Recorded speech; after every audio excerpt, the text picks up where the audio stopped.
नमस्कार। हमारे अतिथि कार्यक्रम में मैं नीलम मलकानी आप सभी का स्वागत करती हूँ। आज स्टूडियो में हमारी अतिथि हैं एक बेहद रोचक शख्सियत। वैसे तो ये बहुत सारे काम करती हैं और अलग अलग जगह सक्रिय हैं, लेकिन एक नाम जो इनके साथ सहज रूप से जुड़ जाता है, जो बेहद आकर्षक है, जो दूसरों को प्रेरित भी करता है, वो है बाइकर होना। आज स्टूडियो में हमारे साथ मौजूद है महिला बाइकर और सामाजिक कार्यकर्ता पल्लवी फौजदार। पल्लवी जी, सबसे पहले तो आपका हमारे स्टूडियो में बहुत बहुत स्वागत। बहुत बहुत आभार मुझे यहाँ आमंत्रित करने के लिए। जैसा कि हमने कहा कि आप अलग अलग जगह सक्रिय हैं, बहुत सारे काम आप करती हैं जी। तो मैं सब कुछ अपने श्रोताओं को अभी नहीं बताना चाहती। मैं चाहती हूँ कि आपसे ही हम सुने। एक तो ये बताइए कि आपको महिला शक्ति पुरस्कार मिला है माननीय राष्ट्रपति जी के करकमलों द्वारा, और एक शुरुआत हम करते हैं घर से, जब बिल्कुल एक सामान्य बेटी होते हैं किसी परिवार की, और सबसे पहला जो ध्येय होता है वो होता है अपनी पढ़ाई कंप्लीट करना। जी। तो ये जो दो पड़ाव हैं जीवन के, इनके बीच की जो यात्रा है, मैं बिल्कुल समझ सकती हूँ कि बेहद रोचक तो है ही, लेकिन साथ ही चुनौतीपूर्ण भी रही होगी। तो वो यात्रा आज आप हम सबके साथ साझा कीजिए। मेरा जन्म उत्तर प्रदेश राज्य के एक शहर में हुआ जो आगरा के नाम से प्रसिद्ध है। जी। वैसे तो विश्व में आगरा ताजमहल के नाम से विख्यात है, पर मैं ये कहूंगी कि जब मुझे राष्ट्रपति पुरस्कार मिला तो वहाँ का जन जन के अंदर जो जोश था और जो मुझे बधाइयाँ मिली थी कि अब आगरा एक ऐसी वीरांगना के नाम से भी जाना जाएगा, तो मुझे वाकई में बहुत गर्व लग रहा था और मुझे ऐसा लगा कि मैं सही रास्ते पे हूँ। मैं जब पैदा हुई तो हमारा जो सर्कल था इर्द गिर्द भी ऐसे ही लोग थे। मेरे दो भाई थे, तो मेरे को हमेशा लड़कों की तरह ही रहना और उस तरह से ही पसंद था, अगर अधिकारों की बात कही जाए तो जो वो करते थे वही आजादी मुझे भी चाहिए थी। जी। अब या तो आप दे दीजिए वरना हम खुद ही ले लेंगे जी। टाइप जो एटीट्यूड होता है। तो बाइक मैं कहूंगी मेरी बचपन की शरारतों में से शामिल था। देखिए, पढ़ाई आप करना चाहें या ना करना चाहें, आपको कराई दी जाती है। तो बचपन से ही आपको बाइक पसंद? जी बिल्कुल। जैसे मेरे फादर के पास बाइक थी तो मुझे पिता का प्यार इतना ज्यादा मिला, और वो भी इकलौती बेटी होने के नाते, तो मैंने उसका काफी फायदा उठाया। तो जब मैं टैंक पे बैठा करती थी तो हमेशा ऐसा महसूस होता था कि बाइक मैं ही चला रही। जो हवा से जो लगाव हुआ, जो आजादी का एहसास हुआ, वो मुझे किसी काम को करने में अपनापन नहीं लगा। तो उस समय तो ऐसा लगता था कि शायद मैं इसी चीज के लिए पैदा हुई हूँ। पर बीच में जैसे आप बड़े होते हैं, करियर का बोझ आपके ऊपर आता है कि नहीं आपको करना है, ये करना है, फिर आगे कुछ सेट करना है। बीच में मैंने फैशन डिजाइनिंग किया क्योंकि ये मेरी माँ का सपना था, और डिजाइनिंग में मेरे को खासा लगाव भी था, तो इस तरीके से फैशन डिजाइनिंग किया। बट मेरा मीडियम कहीं पे भी आने जाने का बाइक ही रही, बस मॉडल चेंज होते रहे। वैसे दो एकदम विपरीत चीजें हैं। बिल्कुल। जब हम बाइक की बात करते हैं, सफर की बात करते हैं, तो आप बहुत ही रफ एंड टफ हैं और बाकी चीजों के बारे में ज्यादा सोचते नहीं हैं। और जब हम फैशन की बात करते हैं तो हर डिटेल को आप बहुत गहराई से समझते हैं और उसमें कुछ कुछ नया। इसके लिए मैं एक छोटी सी कहानी सुनाना चाहूंगी आपको। मैं बचपन से शिव भक्त रही थी, तो शिव की जब आप पूजा करते हैं तो शक्ति के बिना तो वो अधूरी है। कहते हैं ना कि शिव भी शक्ति के बिना अधूरी है। तो even your body is divided into two parts, male and female, Ida and Pingala जो होती है, जो बैलेंस करते हैं। तो वो दोनों ही आपके के अंदर, दोनों ही पावर्स जब आप फील कर पाते हैं तो आप दोनों ही रोल के साथ में न्याय कर पाते हैं जी। और आप यकीन मानिए कि हर महीने में आप अपने आप को सुखी पाएंगे जब आप अपने साथ न्याय कर पाते हैं जी। तो वो सौभाग्य मुझे प्राप्त हुआ। तो मैं बता दूं अपने श्रोताओं को कि ये पल्लवी जी जो कि अपने बचपन को याद कर रही हैं कि किस तरह से टैंक पर बैठती थी और बाइक को छोटे छोटे हाथों से थामती थी, ये उन राहों पर भी जा चुकी हैं। उन राहों पर इनके कदमों के निशान, इनकी बाइक के टायर के निशान मौजूद है, जहां जाने का हम में से बहुत सारे लोग सपना देखते हैं। ऊंची ऊंची सड़कें, दुनिया का हाईएस्ट मोटरेबल रोड जो अब भारत में है, जिस पर हम गर्व करते हैं, और इसके अलावा भी बहुत सारी ऊंचाइयों को आप छू चुकी हैं बाइक से ही। तो पल्लवी जी, सिर्फ शौक जो था जी, वो कैसे पैशन में तब्दील हुआ और उसके बाद ये सब पड़ाव कैसे आए? मैं एक बेटी थी, बहन थी, बट मेरा बीच में विवाह हुआ जी। मैं एक बहू बनी, पत्नी बनी, फिर समय के साथ में 2 बच्चों की माँ भी बनी। ये सब रोल प्ले करते करते मैंने कहीं पल्लवी को पीछे छोड़ दिया था। तो वो पल्लवी की जो तलाश थी, अचानक एक दिन आईने में देखते देखते सवाल खड़ा हुआ कि वो कहाँ रह गई। जो क्रांतिकारी विचारों को रखती थी, जो आज रूढ़िवादी विचारों से कहीं समझौता करने के लिए तैयार नहीं थी। मेरे हस्बैंड को हमेशा से पता था मुझे बाइक चलाना बहुत पसंद है। उन्होंने कहा बच्चे भी अब धीरे धीरे बड़े हो रहे हैं, तुम अपने शौक को आगे परस्यू करना चाहती हो तो तुम बिल्कुल मेरी तरफ से कोई वो नहीं है और मुझे अच्छा लगेगा हर हाल में तुमको खुश देख के। तो वो मुझे ये सपोर्ट घर से मिला। मैं कर पाती नहीं कर पाती वो एक बाद में आती हुई चीज थी जी। बट मैं कहूँ हम अधिकतर समाज को दोष देते हैं, लोगों की परमिशन नहीं मिलती, कर नहीं पाते, लेकिन एक डर है जो हमारे अंदर होता है, वो खुद हमको रोकता है। और जिस दिन उस डर पे विजय पा लेते हैं, आप ये समझ लीजिए आपने आधी लड़ाई तो जीत ही ली। तो फिर से एक दिन बाइक की चाबी आपके हाथों में बिल्कुल बिल्कुल। एंड मैं कहूंगी कि जब मैंने ऐसे ही अपने फ्रेंड से शेयर किया कि मैं कुछ ऐसा करना चाहती हूँ, बाइक से जाना चाहती हूँ सोलो ट्रिप पे लद्दाख और इन जर्रों पे, अपनी माँ को ही बोला मैंने। हस्बैंड ने भी बोल दिया हाँ जाओ, लेकिन कैसे जाओगी?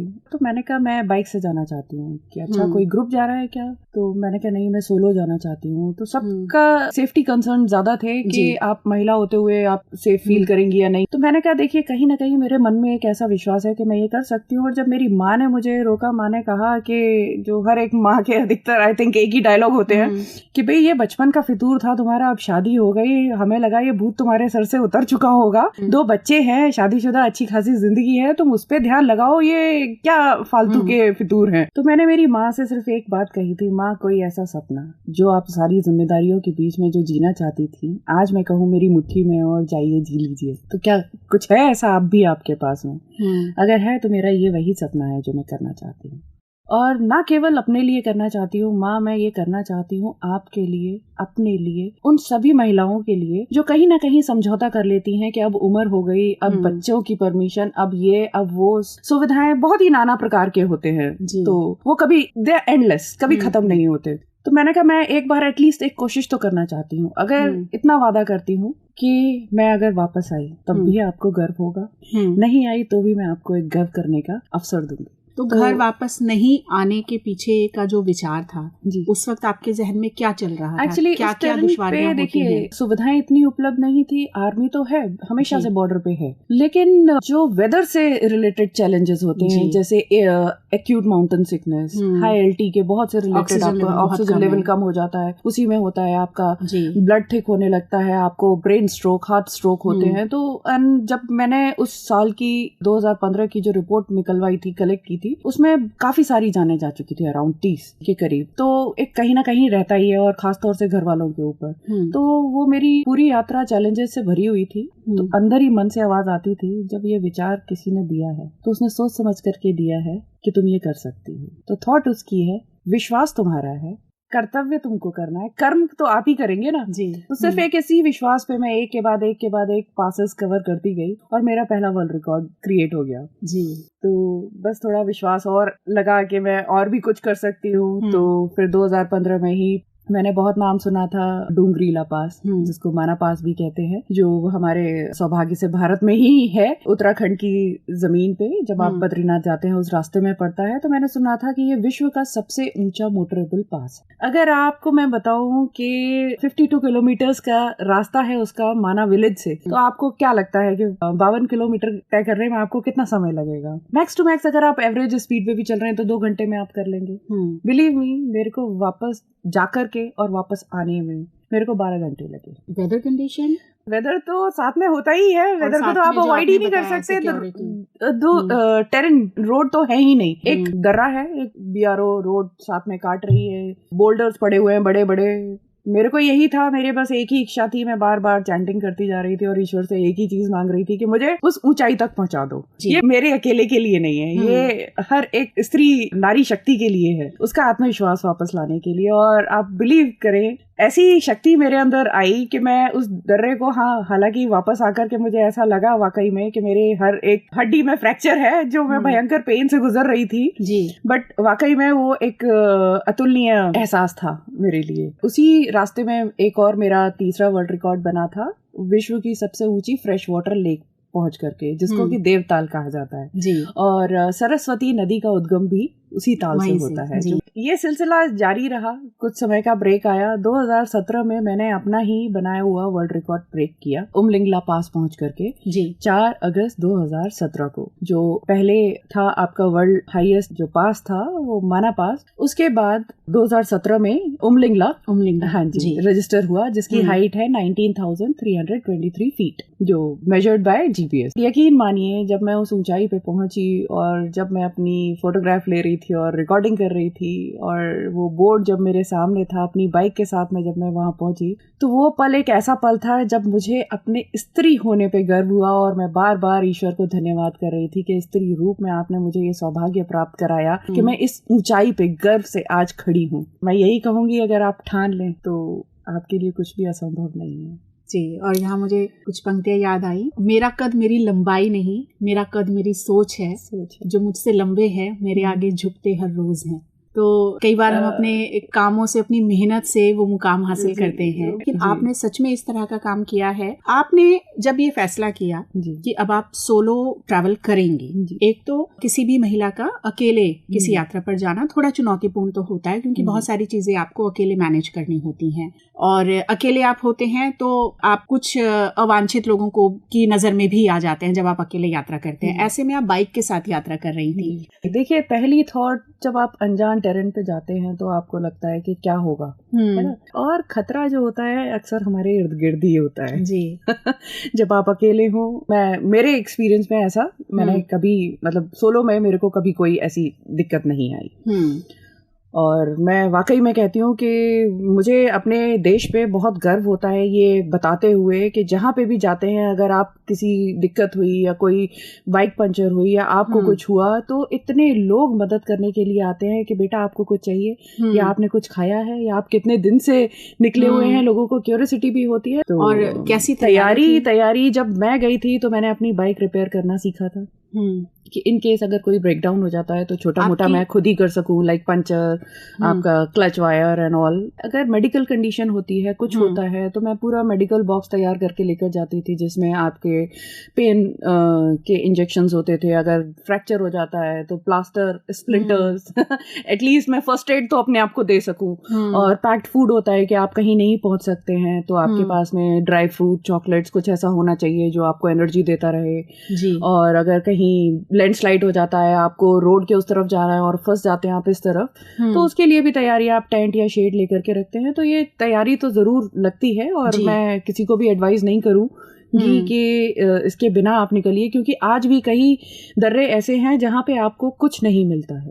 तो एक प्लान ए जो स्मूथ चलता है, प्लान बी के लिए हमेशा आपको तैयार रहना चाहिए। यानी जब भी इस तरह का कोई प्लान बनाए तो एक तो अपनी तैयारी पूरी करें। बिल्कुल बिल्कुल। तो ऐसे में जो सेहत है उसके बारे में आप क्या कहेंगी? आपको अपने खान पान पे ध्यान देना चाहिए, अपनी फिजिकल फिटनेस पे ध्यान देना चाहिए जी। जो मैं योगा करती थी उस समय, अपनी ब्रीदिंग साइकिल पे मैं ध्यान देती थी, जिसमें अनुलोम विलोम एंड सारी चीजें आती हैं। आपकी लंग्स की कैपेसिटी बढ़ जाती है एयर इनटेक करने की, क्योंकि हाई एल्टीट्यूड पे वैसे ही ऑक्सीजन कम होता है और आप शैलो ब्रीदिंग करते हैं तो उसमें आपको दिक्कत होती है। छोटी छोटी चीजें होती हैं, अक्सर लोग इन जानकारियों के बिना ही शुरू कर देते हैं और फिर आगे जाकर के डिफिकल्टी फेस करते हैं। तो उन सब के लिए मेरा यही कहना है कि मशीन और जो आपकी मशीन है, जो आपकी फिजिकल बॉडी है, दोनों का ध्यान रखना बराबर जरूरी है। बहुत सारी महिलाएं जो इस समय आपको सुन रही हैं, जिनका कोई सपना है, उनके लिए क्या संदेश है, उन्हें कैसे प्रेरित आप करेंगी? मैं उनको बस यही कहूंगी कि देखिए, ना तो सपने पूरे करने की कोई उम्र होती है, ना किसी साधन की मोहताज होती है।